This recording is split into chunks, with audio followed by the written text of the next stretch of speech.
ये C2 का ये फेसबुक लाइव प्रोग्राम में आए हुए सारे साथियों को नमस्कार। साथियों, अभी कोई बड़ी भाषण की टाइम नहीं है। साथियों ने, कॉमरेड उषा ने, सुरेखा ने और जय भगवान ने पूरा विस्तारित तीनों स्कीम के बारे में रखा है। ये सिर्फ ये तीनों स्कीम का anganwadi worker, mid day meal worker और आशा वर्कर का और उनका मांग का सवाल नहीं है। ये सवाल यही है कि ये देश की जो आम जनता है, जो मेहनतकश जनता है, ये देश के लिए काम कर रहे हैं और देश को बनाते हैं और उनका बुनियादी हक है खाना खाने का, 2 वक्त का खाना खाने का और उनका पूरा पोषक आहार मिलने का और उनका पूरा स्वास्थ्य का सुविधा मिलने का और उनका पूरा शिक्षा मिलने का, ताकि वो एक अच्छा नागरिक बने। तो उसके लिए जो बुनियादी ढांचा बनाने की ये सरकार की जिम्मेदारी है, वो जिम्मेदारी से सरकार पीछे हटके ही ये योजनाएं बनाया है जहां पक्का ढांचा बनना चाहिए।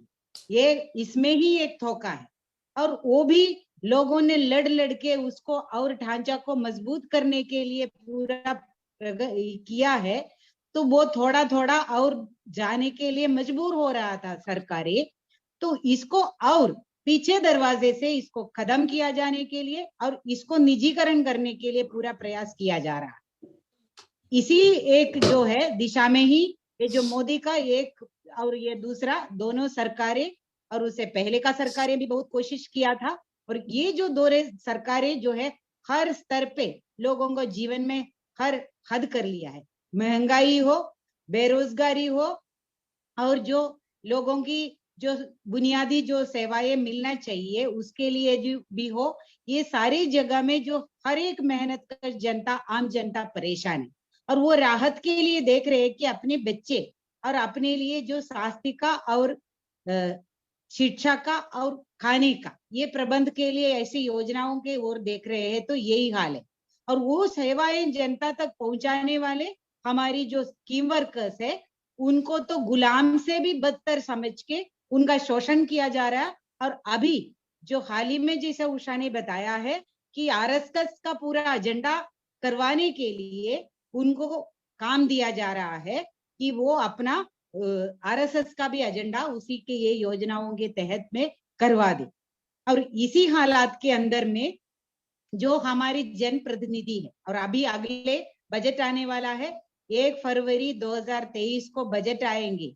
ये बजट के पहले, ये तो आज से शुरू नहीं है, काफी सालों से हम लोग बार बार मांग पत्र लेके जा रहे हैं, जुलूस किया है, अलग अलग राज्य स्तर पे किया है, अलग अलग योजनाओं ने अलग अलग किया है, एक साथ में किया है, सारे मजदूरों ने मिलके हड़तालें किया है, मजदूर और किसान मिलके सरकार के पास गया है।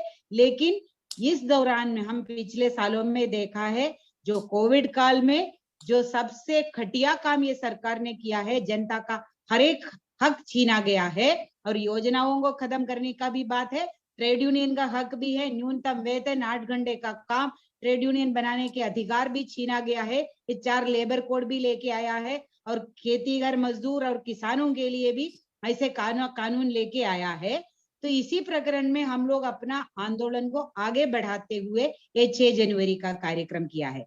जैसे आप लोगों को याद होगा, इससे पहले भी जो मोदी सरकार के ही पहले यूपीए सरकार के तहत में भी हमने काम किया है, उसके तहत ही ये स्कीमों को मजबूत करने का कुछ कदम उठाया गया था, जैसा आईसीडीएस के अंदर में हो या एनएचएम को दोबारा इसको बढ़ाया जाने का भी वो आंदोलन के तहत हुआ है। लेकिन ये मोदी सरकार के पहले चरण में ये खत्म करने का प्रयास किया गया था। तो हम लोगों ने सबसे पहले ये योजना कर्मियों का एक आंदोलन, जो वो भी C2 के नेतृत्व में 2012 में जो शुरू किया था, और उसके तहत 45वां श्रम सम्मेलन का सिफारिशें आए हैं। लेकिन ये 2014 में आने वाला मोदी सरकार तो योजनाओं को खत्म करने के लिए तीनों योजनाओं को बजट में भारी कटौती किया हो, जहां तक आपको याद होगा 2015 में। उसके बाद में हम लोगों ने तीनों योजनाओं को मिलके सबसे पहले हड़ताल 2016 जनवरी में किया था और जो 16 जनवरी में कन्वेंशन करके 2017 जनवरी में किया था बजट के पहले। वो बजट में भी कुछ नहीं आया। तो 2017 का जो सारी ट्रेड यूनियनों को भी हम लोगों ने अपना सीटू का आंगनवाड़ी आशा और मिड डे मील का संगठन और दूसरा स्कीम वर्कर की संगठनों का जो मंच तो बनाया है, लेकिन उसके साथ साथ में सारे सेंट्रल ट्रेड यूनियन का योजना कर्मियों का भी हम लोगों ने इकट्ठा करके 2017 नवंबर में 3 दिन का जो ट्रेड यूनियन का पड़ाव हुआ था, उसका लास्ट दिन में आपको याद होगा कि योजना कर्मियों का बहुत बड़ा जमायत किया था और उसी जमायत में ऐलान करके 2018 जनवरी में हम लोगों ने हड़ताल भी किए थे सारे स्कीम वर्कर्स का। लेकिन मोदी सरकार तो मोदी सरकार है, उसने तो उसी में भी बजट कटौती का कोशिश किया है। तो 5 सितंबर 2018 का बहुत बड़ा जो हमारा मजदूर किसान संघर्ष रैली हुआ है, आपको वो भी याद होगा। वो संघर्ष रैली के अंदर जो 5 सितंबर को हुआ था, तो 10 सितंबर को ही मोदी सरकार बजट में तो कटौती करने का कोशिश किया, लेकिन लोगों को ताकत की डर से जो 5 सितंबर के बाद में आंगनवाड़ी वर्कर और आशा वर्कर का पैसा बढ़ाने का ये मोदी सरकार मजबूर हुआ था। लेकिन उस टाइम में भी मिड डे मील वर्कर का पैसा एक भी नहीं बढ़ाया। उसका फिर उसको निरंतरता को बढ़ाते हुए 2019 में आपको जो मालूम है कि बालाकोट का पुलवामा का नाम पे दोबारा सरकार आ गया, और वो दोबारा आने के बाद में फिर हमारे सारे योजनाओं के ऊपर में हमला, आईसीडीएस के ऊपर, पोषण ट्रैकर और आशाओं का एनएचएम के ऊपर में भी हमला, और ये कोरोना काल में तीनों योजनाओं का, योजना कर्मियों का इतना बड़ा शोषण। और ये जो शोषण के खिलाफ में हमने जनता का सेवा तो पूरा का पूरा किया है। कोरोना में खाना भी पहुंचा है और जो लोगों को स्वास्थ्य सेवाएं भी पहुंचा है, जनता के साथ में लेके अपना लड़ाई भी लड़ा। काफी राज्यों में हमारे पैसा बढ़वाया है, जैसे हरियाणा हो या पंजाब हो, जो केरल हो, तेलंगाना हो, तीनों योजनाओं ने अपना लड़ाई लड़ा है। लेकिन मोदी सरकार ने फिर भी एक पैसा नहीं बढ़ाया, और जैसे साथियों ने बताया, ये योजनाओं का नामकरण भी चेंज करके, उसका ढांचा चेंज करके और वर्कर का शोषण करते हुए ये इसको खत्म करने की पूरा प्रयास में है। इसके अंदर में भी कॉर्पोरेट अंबानी अदानी जैसा कंपनियों को लेके आ रहे हैं।